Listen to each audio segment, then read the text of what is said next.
గత 5 సంవత్సరాలు అంటే చంద్రబాబు నాయుడు గారు సీఎంగా ఉన్నప్పుడు టీడీపీ గవర్నమెంట్ ఫామ్ చేసిన 2014 నుంచి 2019 వరకు ఆయన కృషి చేయని ఇండస్ట్రీ లేదు.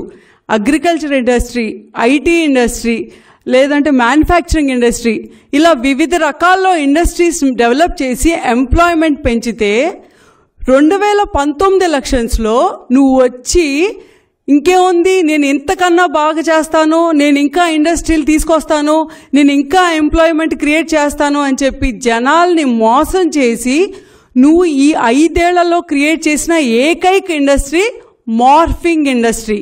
అది తప్పించి నీ బతుక్కి ఒక్క ఇండస్ట్రీ అయినా డెవలప్ చేసింది ఈ రోజు దాకా ఉందా? ఉంటే చూపించు. ఆ మార్ఫింగ్ ఇండస్ట్రీని కూడా ఏ రకంగా డెవలప్ చేసావు?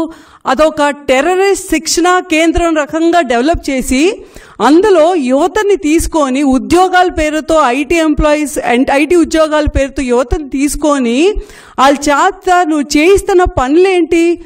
వికృతంగా మార్పులు చేయటం, అసభ్యంగా బూతులు తిట్టించడం, జుగుత్సాకరమైన మాటలు మాట్లాడించడం, లీడర్స్ గురించి, అపోజిషన్ గురించి, వాళ్ళ పర్సనల్ లైఫ్ని అటాక్ చేయించడం.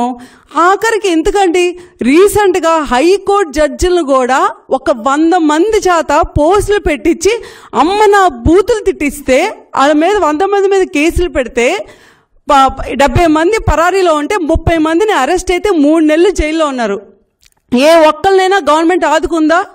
పైగా వాళ్ళు పెట్టిన ప్రతి పోస్ట్కి కంటెంట్ ఏపీ డిజిటల్ కార్పొరేషన్ నుంచి వచ్చిందని చెప్పి ప్రతి న్యూస్ పేపర్లో వచ్చింది, ఇంక్లూడింగ్ నేషనల్ న్యూస్ పేపర్.